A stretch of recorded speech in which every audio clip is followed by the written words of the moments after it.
This cannot be. Imagine you are in England, back in 67 AD, and suddenly you come across something that sends a chill down your spine. Right there, in the open, stands Nero himself. Yes, the very same Nero, strolling through the forum as if he owned the place, which, in fact, he did. He has a young woman by his side, calm and composed, dressed to the nines and clearly well cared for. She looks like a queen, but I, like everyone else, keep my eyes down. You see, we all know the terrible truth. The girl walking next to the emperor, her name used to be Sporus. And what Nero did to her, well, it's one of the most horrific and twisted things I've ever heard of, both physically and psychologically. It wasn't just cruelty. There was something much darker, something historical about how far a person can go when no one can stop them. Before we dive into this forgotten story of fear and oppression, let me say this. If you're interested in little-known facts about history, especially Eastern history, subscribe to the channel. I appreciate you being here. And leave a comment so I know where you're watching from. But I'll be honest with you, this isn't just another story about twisted love or an ancient scandal. No, it's something else.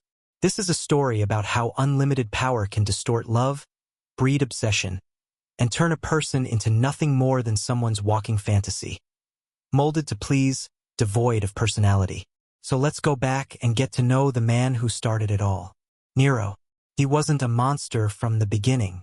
In fact, people didn't expect much from him at the time. When he became emperor at the age of only 16, many thought he could bring new life to the empire. He seemed promising. He showed talent in military affairs, financed writers, and even dabbled in theater, which gave citizens a glimmer of hope. But you know what they say about power.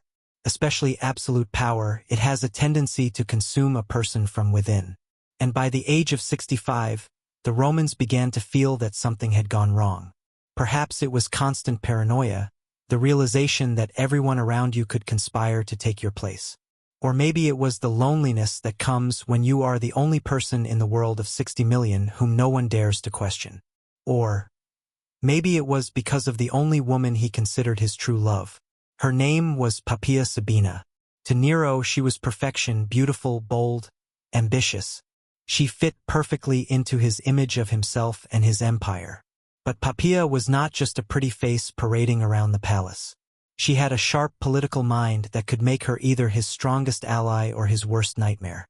When Nero first began his affair with Poppaea, he was already engaged to Octavia, the daughter of the last emperor. The relationship was cold and bitter, purely political. Octavia was reserved, quiet. The complete opposite of Poppaea, who knew how to be loud when she needed to be and how to get attention. Octavia faded into the background, while Poppaea lit up every room she entered.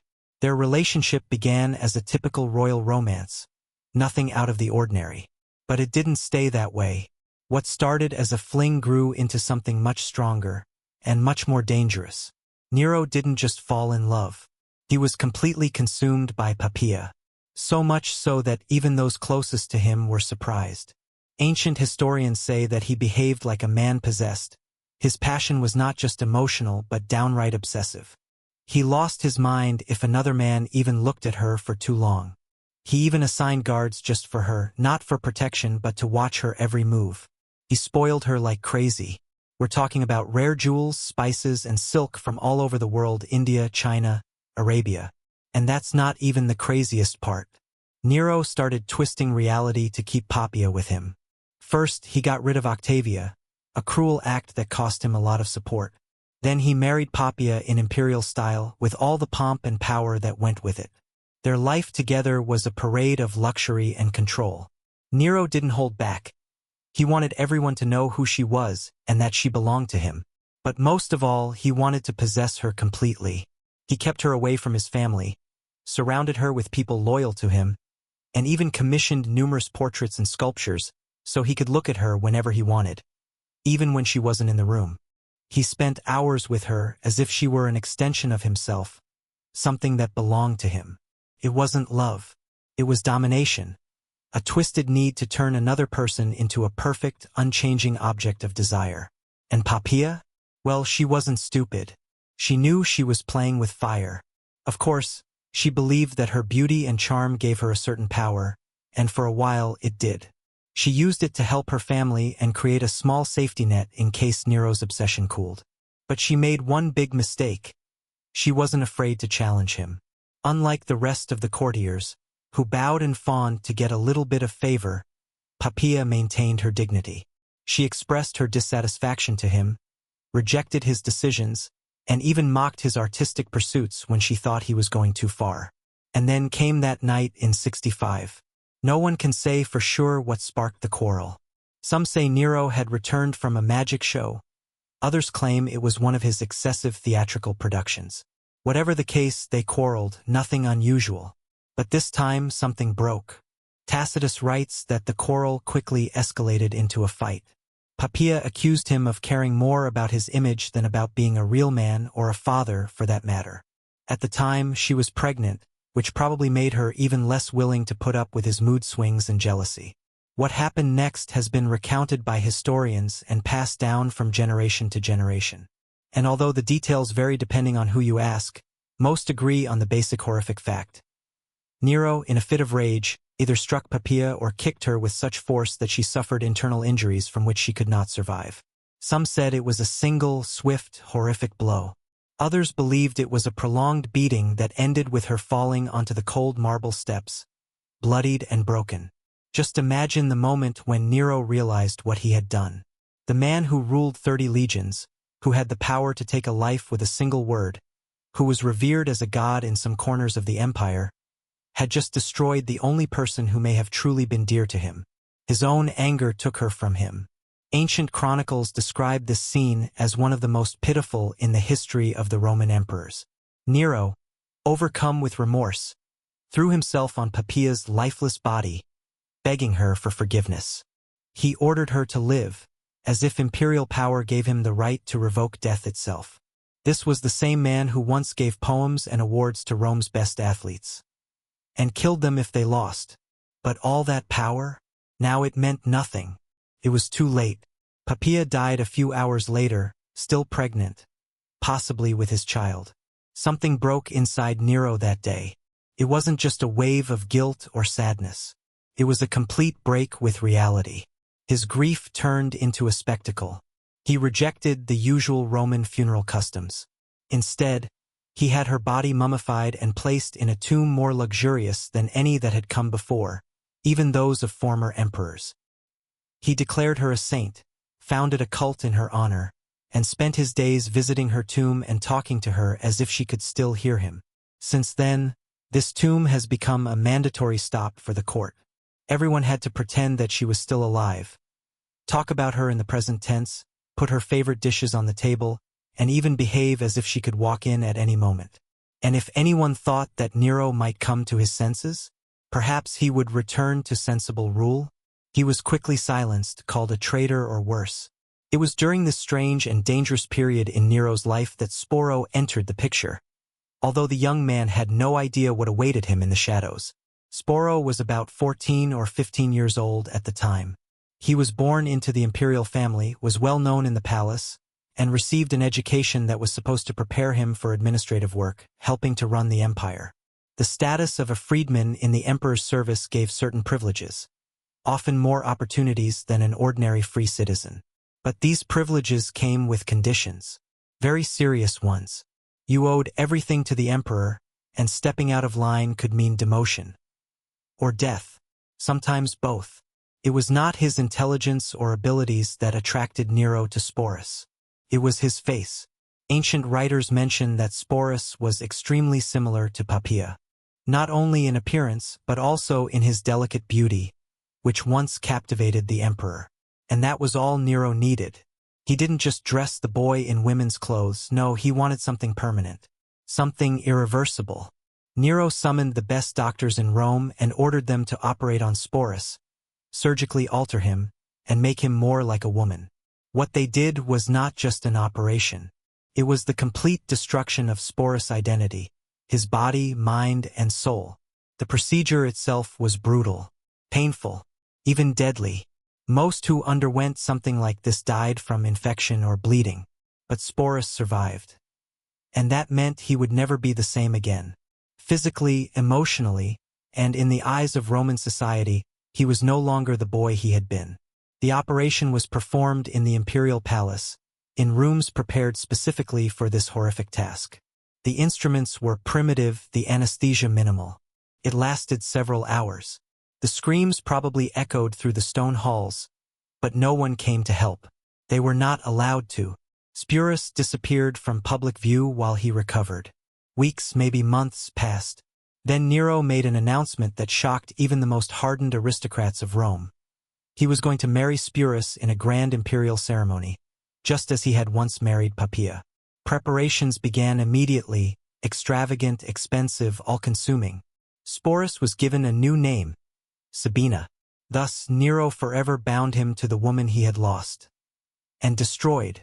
Sporus, now Sabina, moved into specially furnished apartments.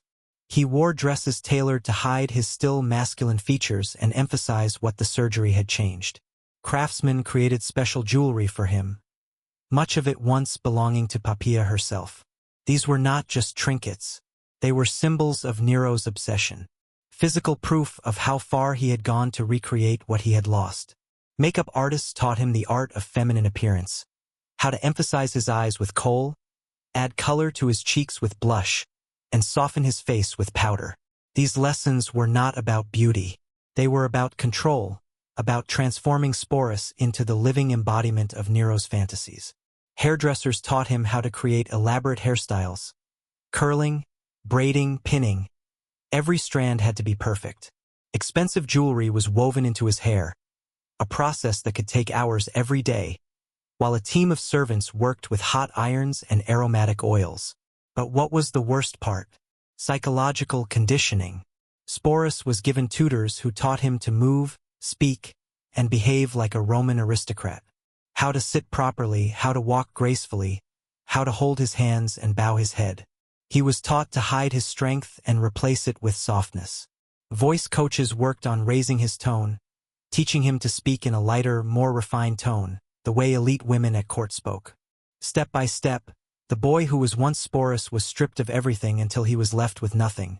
No name, no family, not even himself. Just someone created for Nero's twisted pleasure.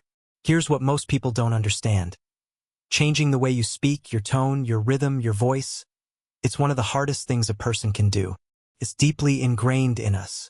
Imagine the mental chaos Sporus went through every day trying to speak like a person he was never meant to be. Can you imagine that?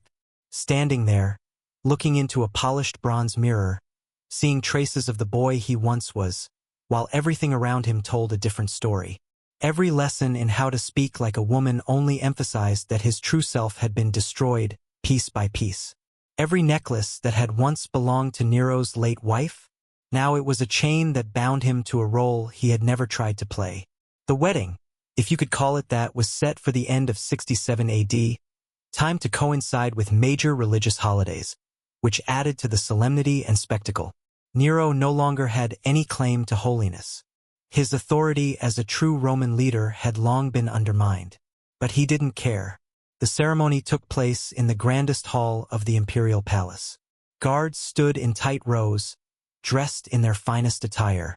Musicians filled the air with festive melodies. The food? Of the highest quality. Wine flowed like water. And for those who just walked in without any context, it might have seemed like a grand imperial celebration. But for those who knew the truth, it was completely different. This was the most powerful man in the known world, who had arranged a public wedding where he married a teenager who had undergone plastic surgery and was putting him on display as if he were the reincarnation of his deceased wife. Everything was done according to the rules, Roman traditions, legal documents, vows, blessings, the entire ritual. The guests played their roles like pros, giving gifts and saying toasts. On the outside, it looked like a real wedding. But what was really going on? You could feel the tension. A mix of horror, disbelief, and fear. Everyone there knew they were part of something unnatural and dangerous. During the celebration, Nero treated Sporus the same way he had once treated Poppaea. The boy, now Sabina, received his own wing of the palace, a team of servants, his own chariot, and even riding horses.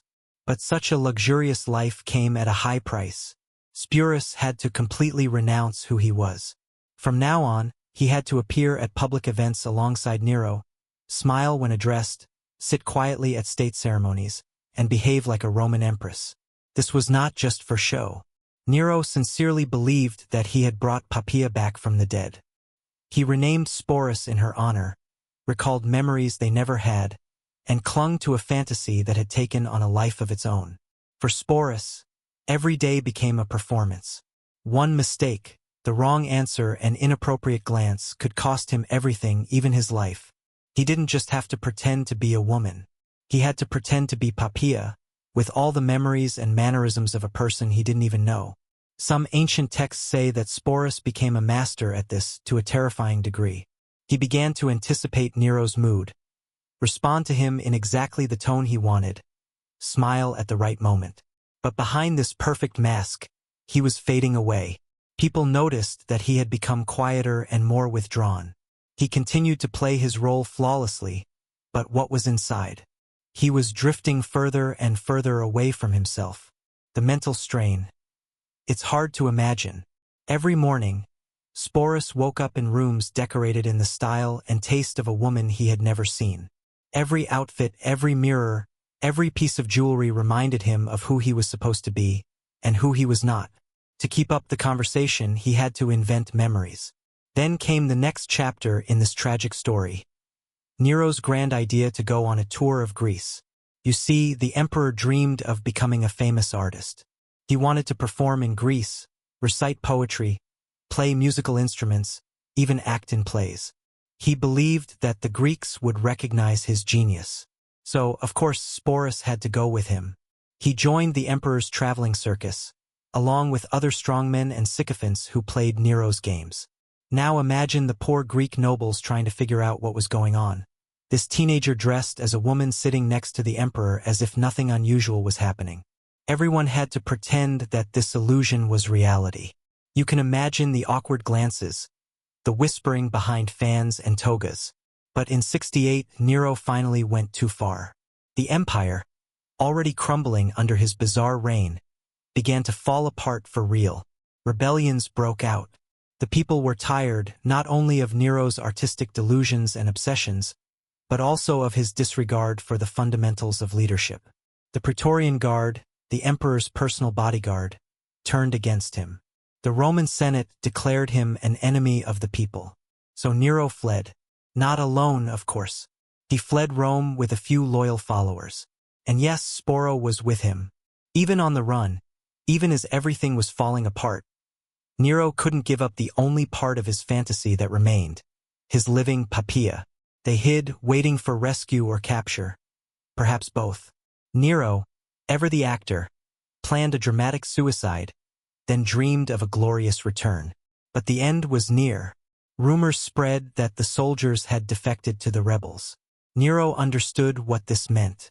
So in the end, he chose death, although even then he couldn't bring himself to do it himself. His last moments were as chaotic and bizarre as his entire life.